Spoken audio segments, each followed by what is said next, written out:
What's going on, you guys? In this video, I want to talk about some things, devices, or activities that I think really complement a total gym or sliding bench trainer. And I more so want to focus on as minimalistic of a setup as possible, because I know there's a lot of you guys either go to the gym, do some other activities like group fitness classes, or you have a fully furnished home gym with tons of different equipment. And I think that's definitely awesome. I, for one, am more or less kind of like the minimalistic approach, even though, yes, I have tons of different sliding bench trainers, which takes up a lot of space for the sake of this channel.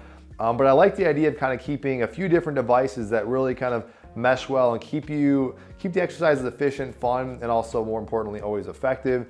So I definitely want to hear what you guys have to say. If there's any other device out there that I'm kind of missing or not talking about. Some of these things I've talked about in previous videos, but we get a lot of new subscribers and people have watched the video. So I kind of wanted to rehash it because I'm about ready to jump into my typical off day training, total gym workout day workout, which is what I'll get into here in a second and what I typically do. But again, these are some things that, depending on what your setup is and what you're more or less focusing on, this could differ from each person. What I typically do, and you guys that watch this channel know this, I'll either do a majority of the workouts are going to be upper body focus, and then by the next day, I'll usually do some sort of a lower body focus thing on the total gym.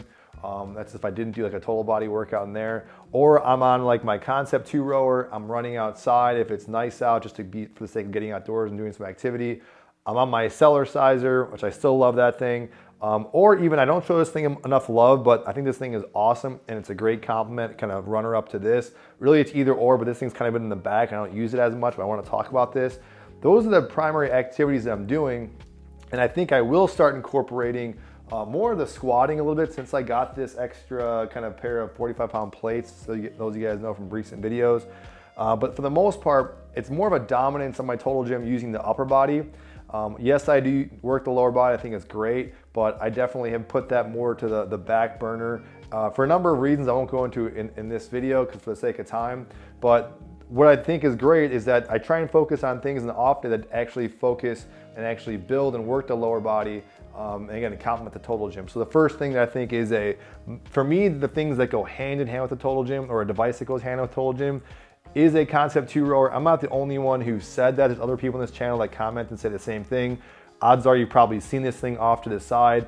I was almost gonna do a whole video just talking about these two machines, and I can probably do it in the future. I made a whole video talking about why this machine, specifically even a concept 2 rower, is so awesome, so I won't go into that here. But predominantly, once the form is kind of dialed in, which is very important, because sometimes, in my opinion, people use this machine inefficiently or ineffectively. This machine predominantly is a lower body driven exercise. And aside from that, you're also working a lot of more weak points and other body parts that might not only get used as much in a total gym, but just in real life are just some great body parts that keep working. Things like your spinal erectors or just your upper back in general, but predominantly this is a leg driven exercise.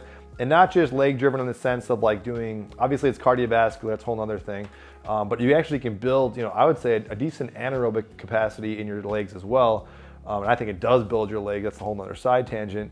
But the great thing about this thing is that it does so in a great range of motion. So unlike running, where you get this, like, I used to like doing that and it was kind of legs, yes, but it was more aerobic. You don't get a chance to really get this deep kind of flexion and extension in your hip and knees, which I think is great. So it increases your range of motion. This thing right here, the Airdyne, or any kind of like a spin bike, a lot of you guys may know this. These are kind of similar in the way they kind of work. The harder you pump or work on this rower, the harder it pushes back, and the same thing goes for these fan bikes. This is a cheap thing. I think I got this thing for like $20 or $30 at like used on like a Craigslist thing. This thing still works like a champ. It's definitely kind of noisy, and I'm considering upgrading it because I think if I get a newer one that's a little bit quieter, a little more bells and whistles, I think I'll probably use it a lot more. And I think this thing would definitely be a perfect addition to a total gym, mostly because these things, in my opinion, are just two devices that are so efficient, and you're not going to stay on these things very long. They're fun to get onto, in my opinion, especially this thing. Something about the back and forth just swaying. And if you're using it like an every other day type activity, I never get bored with it. And there's so many different functions, not alone the ways you can compete with this thing and plug it in and connect your scores online. I won't get into that. But even on here as well, if there is one I'd recommend, I can link them down below. I think the Rogue makes a great one, that Echo. I link the Assault bike because I think it's similar to the classic Airdyne Schwinn model. It's a little more compact and smaller, and that's kind of what I'm eyeing, but I know people have a lot of different opinions about that. And then even the Schwinn the new Schwinn that's out, I heard is also really good, so I'll link that down below too. But the point is, I'm eyeing this a little bit. I think this is great because again, it's leg driven. There's plenty of people who just do this and their legs are just huge, especially the quads. So it definitely works your leg musculature, no question, but obviously you get the benefit of like the upper body as well.